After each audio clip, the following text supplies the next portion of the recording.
minimum level as shown by the London scheme. I think it's fair to say there are a lot of different approaches to this across London, but our starting point has been the existing scheme, and we've tried to look at ways of moving on from the existing scheme with a view to making savings which will assist in the council's budgetary position. The basic allowance currently 10,208, the London minimum scheme is 10,703, and we felt that the basic allowance should be left as it is, and there should be no increase to the minimum London scheme given the current position. The leader and deputy leader and cabinet members, we have reduced from the existing by 12%, and you'll see alongside those how they relate to the London scheme, and in all cases they are quite a bit below the minimum figure for the London scheme. Beyond that, we then have the leader of the principal opposition, and conscious of the fact that there has been a change in numbers between the groups and the desirability of standardising on certain figures, the figure put in there is £14,418, which has been the current figure for overview scrutiny chairman. Leading the minority opposition groups, bearing in mind that they are a bit larger than they were, that has been put in at £4,000, which is above the minimum for the London scheme, and I think, though this is at least one if not two of these cases, it will be subsumed by another allowance, and so will be academic in that sense. The deputy mayor and mayor figures were agreed on a reduced basis at the governance committee during the period leading up to the local elections, when the mayoral function was reviewed generally, and we tried to make significant savings in mayoral costs, and these were therefore tried on that occasion. The mayor's allowance is below the London scheme minimum, the deputy mayor's is a bit above, but we felt it was probably best to leave it at those figures rather than changing. The Overview and Scrutiny Board Chairman and the Overview and Scrutiny Committee does follow on from the last report, and there is a difference in the London scheme as between the scheme we had before and the current scheme.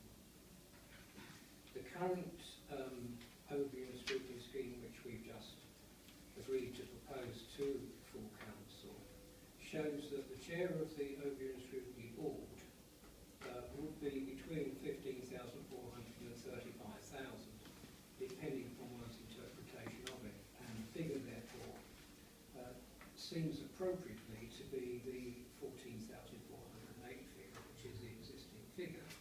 It bears the same relationship to the minimum on the London scheme as the various other ones do. So far as the subcommittee chairman is concerned, there was a problem here in that the London scheme showed a minimum figure of £2,392.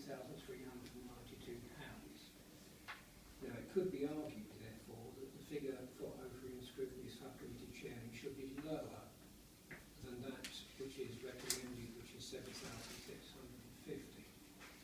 But in order to standardise the allowances, the view was taken that that was probably an appropriate figure, bearing in mind the equivalent amounts to audit pensions, highways and governments, which we've been applying before. There are then two new allowances which were sort of discussed when we looked at allowances previously, which took into account the fact that these committees were particularly onerous, and there was an allowance of 2,000 for regulatory services, Vice Chairman, and there was a figure here of 2,000 for licensing, Vice Chairman,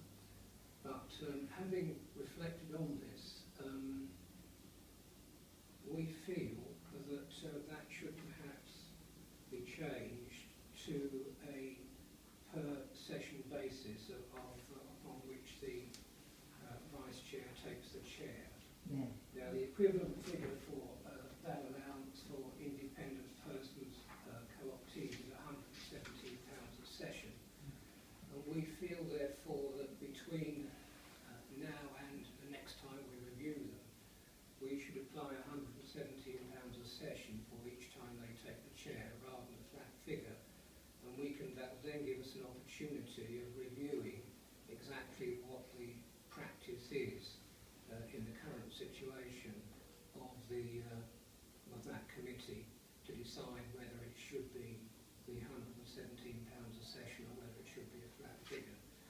The argument for a flat figure is that it would then relate more to the work which has been done. The argument against it is it does cause administrative additional sort of needs, and it also sort of in some ways contains a number of additional meetings, if I can put it like that, because that is the experience sometimes that meetings can proliferate, but I'm sure that won't be the case here. So that's the variation on these figures which I'm suggesting this evening, so that we can actually keep a watch on that. So far as the audit pensions, etc. is concerned, there is no proposal to change that. And adjudication and review figure has been now put in, has been restored at that figure of 2,000. And the Raynham and Southwood Church Working Party, the intention is to retain that for so long as the working party continues. And that was agreed by full council at the meeting before last, I think. So that's the basis upon which this is put forward. And as I've indicated to the other group leaders, either before this evening or after this evening, before the council meeting, we're quite happy to discuss these and to take on board any points that people wish to raise. But as we stand at the moment, they're the figures which we're recommending. Thank you. Yes. I absolutely applaud you. What you're saying about vice chairman, absolutely right. I don't think there's a case for any vice chair to get an overall allowance, regardless of whether they actually have a chair or not. That approach is really good. We've had as much of an in-depth look at this as we can, and doing lots of comparisons with other London boroughs, which you know can be difficult because sometimes the way they divvy out the work isn't quite the same. I can assure you that the only judgment we've made on these is the demands of the post. Post holders, all of that business goes out the window. It's the demands of the post. If I can quickly take you back from the very day that we decided to go allowances, at one time I was a lone voice and said the chair of reg services should be paid more. The workload is far more than any other chair post in the council. A few years down the line, we took over licensing from the magistrates, and it was perceived that that workload would be as heavy, and therefore council agreed, somewhat reluctantly in some circles admittedly, to pay at the same rate as reg services. Within less than a year it was apparent the workload wasn't. Councillor Gardner was the chair. He did accept quite genuinely that it was nothing personal in it at all. We were looking at the workload, the demands of the job, and it wasn't such. And he agreed and voted as well that that allowance should be reduced. Still looking at that, because what surprised me when I looked at other London boroughs was in comparison how low other licensing chairs were. Now, the comparison I've got here is all the outer London boroughs. Now, you can't kid me that we've got a lot more licensed premises than anybody else. And I mean, even in our dearly beloved Redbridge, the licensing chair only gets £6,000. So I started to go a bit deeper. and I'm not knocking the work that anybody does at all, but the reg services people every 3 weeks have an agenda that starts at 7:30 and can sometimes go on till past 11. A lot of the work, as valuable as it is, done by the licensing committee is a small group of 3, I think it is. It is 3. Yeah. And they have to be picked on a very similar way to the adjudication review people, in that you can't sit on it if it's in your ward, if you know the applicant, blah, blah, blah, blah. Fair enough.